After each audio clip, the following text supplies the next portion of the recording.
Close your eyes for a moment and imagine lying in bed, your body broken, your dreams shattered, and your future uncertain.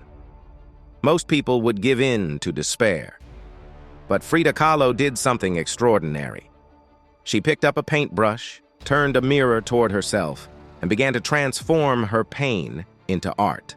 Born in 1907 in Coyoacán, Mexico, Frida Kahlo endured polio, a devastating bus accident, and a lifetime of suffering. Yet instead of letting pain silence her, she made it her canvas. Her paintings are not just self-portraits, they are acts of resistance, declarations of identity, and symbols of resilience.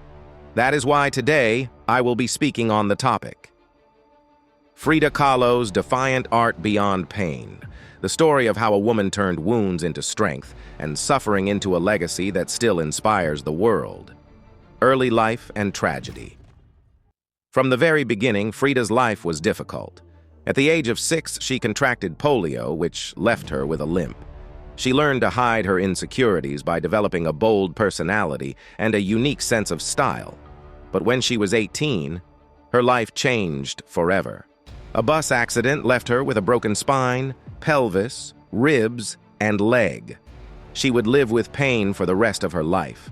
Bedridden for months, she turned to painting as an escape. With a mirror above her bed, she painted self-portraits. "I paint myself," she once said, "because I am so often alone and because I am the subject I know best." This was the beginning of her journey, a woman turning tragedy into creativity, love, betrayal, and defiance. In 1929, she married Diego Rivera, the famous muralist. Their marriage was filled with passion, but also betrayal. Diego's affairs, including one with Frida's sister, devastated her. Yet instead of hiding her heartbreak, Frida painted it. In the two Fridas, she shows two versions of herself. One heartbroken and bleeding, the other strong and resilient. Through her art, she claimed power over her pain. Art as rebellion. Frida's paintings were raw and fearless. She painted her broken body in the broken column, showing herself pierced with nails, her spine replaced by a crumbling pillar.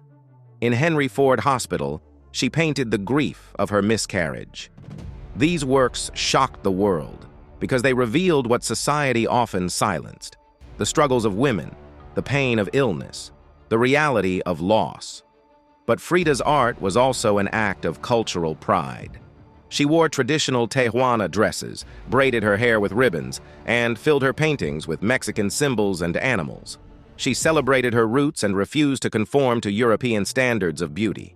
She painted her unibrow and mustache proudly, saying to the world, "This is who I am." Strength until the end. Despite endless surgeries and declining health, Frida never gave up. In 1953, when she was too ill to walk, she attended her own exhibition by arriving in a bed carried into the gallery. Guests were amazed to see her lying there, smiling, surrounded by her paintings. Even in weakness, she turned life into a performance of strength. Her final diary entry reads, "I hope the exit is joyful, and I hope never to return." She died in 1954, at the age of 47. Legacy beyond pain. Today, Frida Kahlo is celebrated worldwide as a symbol of resilience, feminism, and authenticity. She showed that pain does not have to define us. It can be transformed into art, into defiance, into legacy. Her life tells us that beauty is not perfection, but truth.